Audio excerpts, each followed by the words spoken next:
Millionaires hawanunui nyumba wala piece of real estate kwa majina yao. Wananunua nyumba, magari na piece of real estate kwa kutumia makampuni yao. Unaweza kushangaa nyumba fulani zimenunuliwa ama real estate project fulani zimenunuliwa kwa jina la XYZ Company Limited. Hii sio drama, ila na makusudi maalum ambayo wewe bado hujajua. Iko hivi, ili kwa ajili ya kutengeneza usalama juu ya mali zako binafsi, inabidi usajili kampuni. Ukishasajili kampuni, mali ambazo ungependa kuzinunua, kwa mfano real estate ama project yoyote ama nyumba, unazinunua ndani ya jina la kampuni. Ukinunua jina la kampuni, popote utakaposhtakiwa kwa namna yoyote, wewe binafsi mmiliki, kwa sababu kampuni ni piece of papers, kwa hiyo haiwezi kufanya makosa. Wewe binafsi utakapofanya makosa kwa namna yoyote, utakuja kushtakiwa wewe binafsi, na hizi piece of land itabakia salama.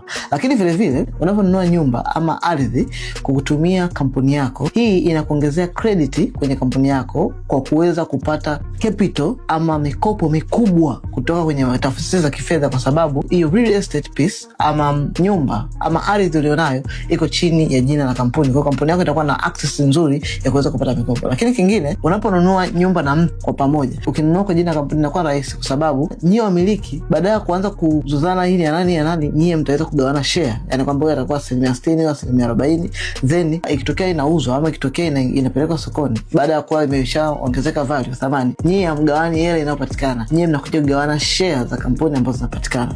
Lakini kingine, namna gani ya kuweza kurithisha mali zako kumwachia mtu mwingine bila kuhangaika na masuala ya urithi mahakamani, ni bora zaidi kununua vitu vyako chini ya kampuni, kwa sababu vitu vyako chini ya kampuni havianzi kurithiwa kufuata mahakamani. Hapana, kila mwenye share atapata share zake, na kama ni share zako upo kwenye kampuni fulani, mtoto wako ataenda kupata share zako wewe ambazo zipo kwenye kampuni fulani, kupata hizo vitu vyako bila kuanza kuhangaika na mahakama na urithi na chochote, kiurahisi bila kuhangaika. So kama hujasajili kampuni yako mpaka sasa hivi, comment neno usajili ama nipigie kupitia namba inaonekana hapa, nitakusaidia kupata usajili wa kampuni yako vizuri bila shaka.